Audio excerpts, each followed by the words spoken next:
Voz da escuridão, onde a verdade se esconde. São Paulo, 1998. Uma cidade gigantesca, barulhenta, caótica.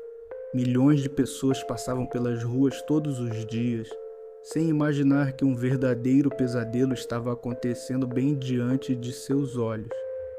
Naquela época, o medo começava a crescer silenciosamente. Mulheres desapareciam sem deixar rastros. Algumas saíam para trabalhar, outras voltavam para casa, e algumas apenas aceitavam uma simples conversa com um estranho aparentemente simpático.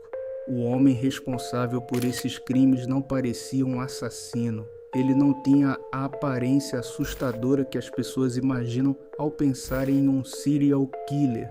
Pelo contrário, ele parecia comum, educado, calmo, gentil. E era exatamente isso que o tornava tão perigoso.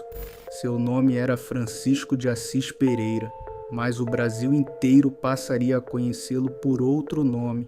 Um nome que até hoje causa arrepios em milhares de pessoas. O Maníaco do Parque.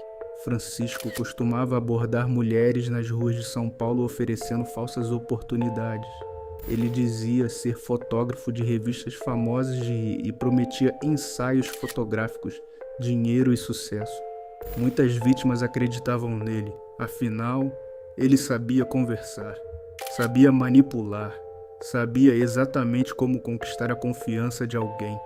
Depois disso, ele levava as vítimas para uma região isolada conhecida como Parque do Estado, uma enorme área de mata fechada em São Paulo. E era naquele lugar escuro e silencioso, longe de qualquer ajuda, que seus crimes aconteciam. Durante meses, o terror cresceu sem que a polícia entendesse o que realmente estava acontecendo.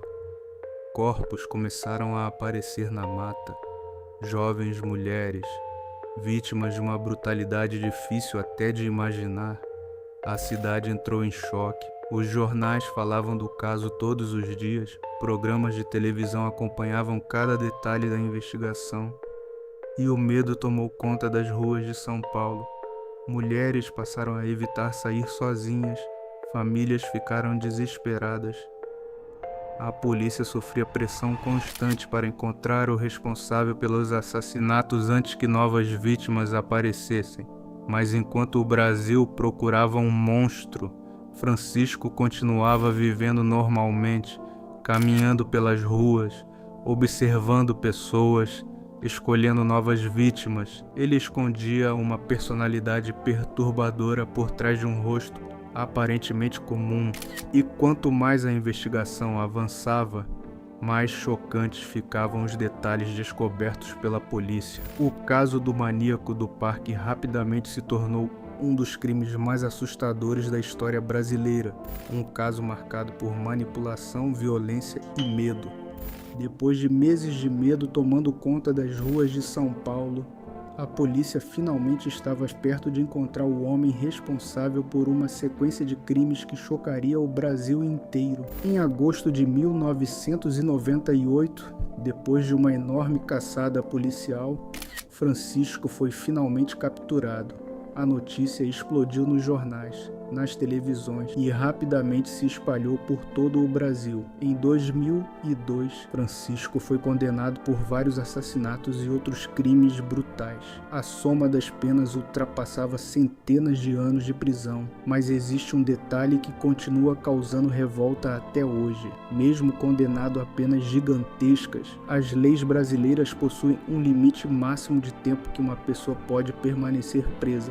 E por causa disso, o nome do Maníaco do Parque voltou a gerar medo em todo o país nos últimos anos.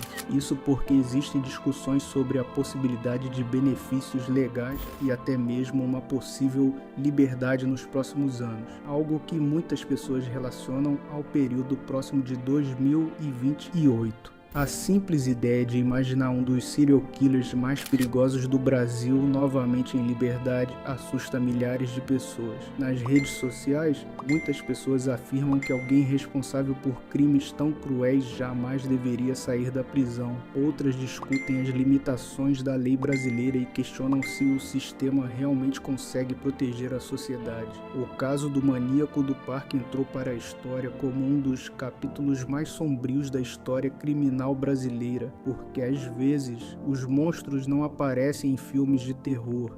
Eles andam entre pessoas comuns. Se você chegou até aqui, deixe seu comentário dizendo o que acha desse caso. Você acredita que alguém como o maníaco do parque deveria voltar à liberdade algum dia? Se inscreva no Voz da Escuridão para mais histórias reais que chocaram o Brasil.